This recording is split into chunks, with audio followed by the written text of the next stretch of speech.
कार्तिक माह की शुक्ल पक्ष की एकादशी को देवउठनी एकादशी, देवोत्थान एकादशी क्यों की जाती है, इसका क्या महत्व है, इस कथा को जरूर सुने।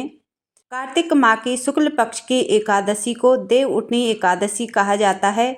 इससे देवोत्थान एकादशी, देवउठनी, ग्यारस, प्रबोधिनी एकादशी आदि नामों से भी जाना जाता है। एक बार एक राजा के राज्य में सभी लोग एकादशी का व्रत रखते थे।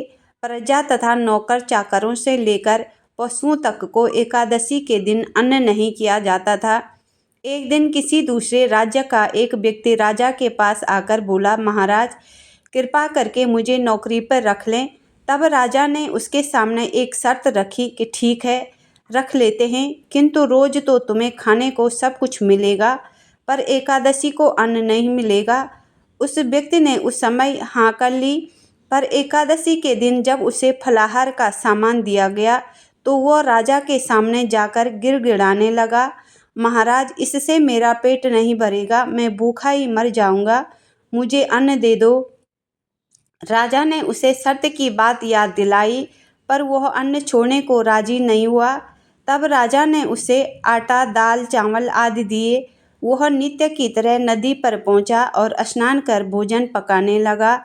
जब भोजन बन गया तो वह भगवान को बुलाने लगा, आओ भगवान भोजन तैयार है। 15 दिन तक अगली एकादशी को वह राजा से कहने लगा, महाराज मुझे दुगना सामान दीजिए, उस दिन तो मैं भूखा ही रह गया।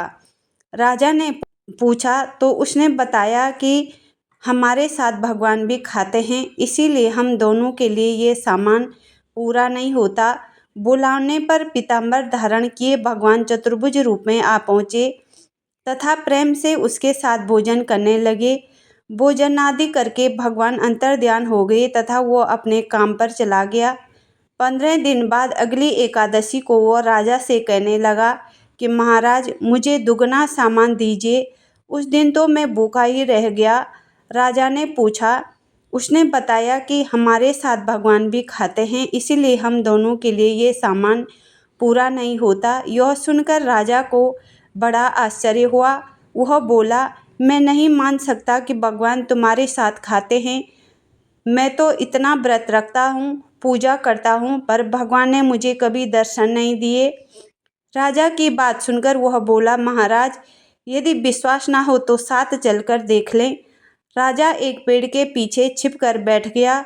उस व्यक्ति ने भोजन बनाया तथा भगवान को शाम तक पुकारता रहा, परंतु भगवान न आए। अंत में उसने कहा, हे भगवान यदि आप नहीं आए तो मैं नदी में कूदकर प्राण त्याग दूंगा। लेकिन भगवान नहीं आए। तब वह प्राण त्यागने के उद्देश्य से नदी की तरफ बढ़ा।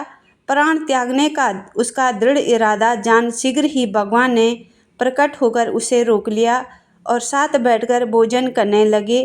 खा पीकर वे उसे अपने विमान में बिठाकर अपने धाम ले गए। यह देख राजा ने सोचा कि व्रत उपवास से तब तक कोई फायदा नहीं होता जब तक मन शुद्ध न हो। इससे राजा को सीख मिली। वह भी मन से व्रत उपवास करने लगा और अंत में स्वर्ग को प्राप्त हुआ।